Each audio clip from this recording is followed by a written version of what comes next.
I bet I drill a clean hole in somebody today. In a news article from VGC, the Marvel Tokon devs admit it will be extremely challenging to regain players' trust after the troubled PC launch. That launch went as bad as it could possibly go for PC players. Starting off as being blocked in 132 countries, the beta being practically unplayable, and then once the full release of the game came around, it was just as bad. The developers tried a couple of updates here and there, but it did nothing. Maximilian Dude eventually uninstalled the PC version of the game. At the same time, matchmaking was terrible for everyone. At this point in time, the game began to be criticized so heavily across the internet. Things only got worse when it was revealed that Marvel Tokon sold only 2,814 physical copies in Japan. That's way worse than Guilty Gear Strive and Blaze Blue, two of Arc System's other games. The Steam reviews, while it's not overwhelmingly negative anymore, it's still sitting at mixed. And the 24-hour peak for the game is at the lowest I've seen it ever been.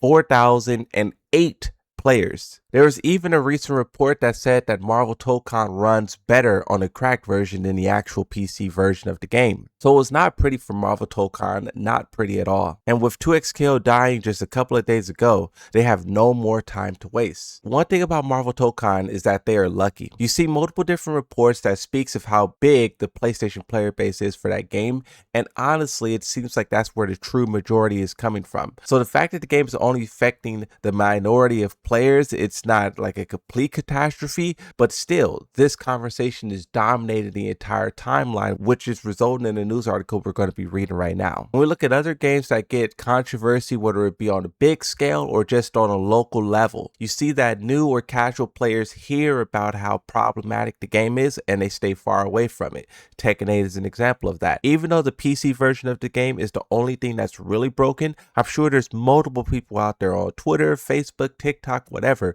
who's just making the whole game seem like it's bad, and that will hurt the entirety of it because people will stay away and buy something else. So it's important that they get this together quick, because the Marvel IP, a fighting game, they have all the things there to succeed. They just need to get it together so that the game is playable for the PC players. So with that being the case, let's start reading. Marvel Tokon Fighting Souls developer Arc System has admitted that regaining players' trust after the disappointing PC launch of the game will be extremely challenging, and has offered sincere apologies to fans who have been affected. One thing that's worth highlighting is how important apologies are in Japanese culture. It's not something they just throw around and don't mean it, or just throw it around when they get into trouble. Japanese developers and Japanese culture, when they apologize, they really mean it sincerely. So far, they're really showing that they're committed to trying to fix the problem, but in a situation like this, action is going to speak way louder than the words. Speaking with VGC as a part of a forthcoming interview, Yamanaka, producer of Marvel Tokon Fighting Souls, said that while the team has been thrilled to see the reception on console, he and the team were well aware of the issues faced by PC players. Now we have a couple of quotes here where it says, "It's been 2 weeks since the release,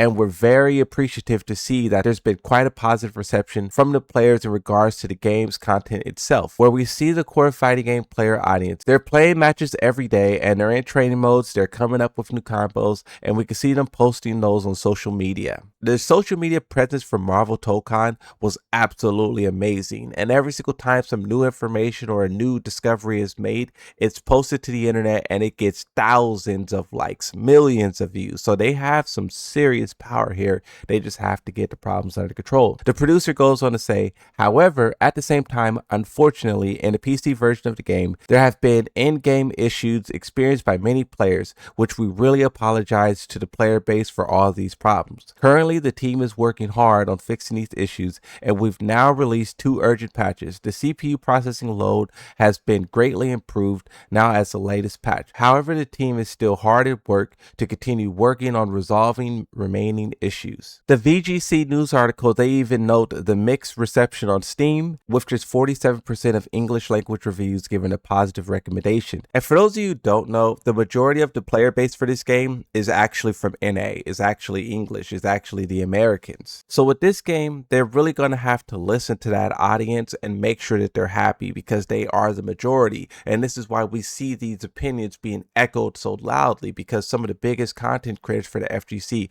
also come from that region of the world. It goes on to say, when asked about how the team will go about regaining the trust of the players that has been eroded by the issues faced on PC version, Yamanaka conceded that the prospect of bringing those players back into the fold would be extremely challenging. The quote goes on to say, I do think it's an extremely challenging task that we need to undertake, where we sincerely want to put all of our efforts forward to create an environment where players can experience the game that we've worked so hard to create, and that we do have a lot of confidence that the game itself will be really fun for them. We realize that the issues on PC version have created a lot of trouble for players, and we truly apologize for that.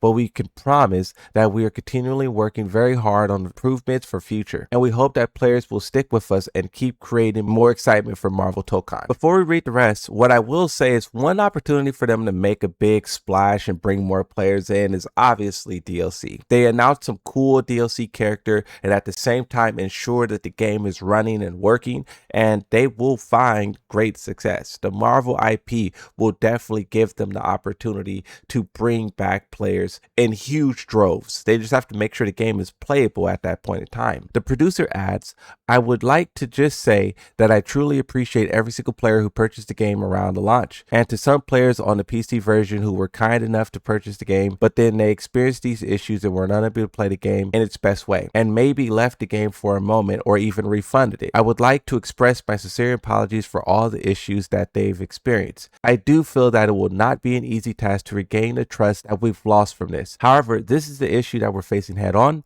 and we're trying to tackle it directly to try and continue working with all that we have and to provide an environment where players will be able to smoothly experience the game. I feel that that is the most that we can do. So the team will continue to work together as one to try and provide the game that the players can enjoy even more than the initial version of the game. And all we could do is our best and pray that the sentiment will reach the player base. The reaction to this news article has kind of been mixed, with some people who are just viciously blaming Sony for absolutely destroying the PC version of the game, because you do have to keep in mind it's a lot of the things that they made the developers put into the game and other games ran by Sony that causes a lot of these issues. I don't know about matchmaking and lag, but some of the other issues that this game faced definitely falls on Sony. You have other people who are simply highlighting how you only get one launch. You can try and do a re-release or a re-hype or a re-announcement or this or DLC, but some people, when they drop a game, they really do just move on. And fighting games being kind of a niche genre with not that many players already and so many different skill barriers to the genre, you can't constantly mess up your launch of the game because it's not going to end well for you. We were lucky to get this many fighting games announced, but with so many of them releasing terribly and flopping and dying, it's not a good sign. On the topic of Sony and what they're doing with their games, we know that they're quick to pull the plug. If you take a look at what happened with Conquer, that game didn't even have that much time before they pulled the plug. Now, to be fair, that game was performing way worse than Marvel Tokon. If the developers of this game were smart, they would have definitely ensured that they had multiple seasons guaranteed at launch, similar to what Street Fighter and Tekken 8 and maybe even Mortal Kombat has done in the past. That way they have time to try and course correct, fix a lot of the issues, and rebuild some of that trust. An apology is always a good sign. That's the first step, but the next step is to really fix the game so that players could just play and have fun.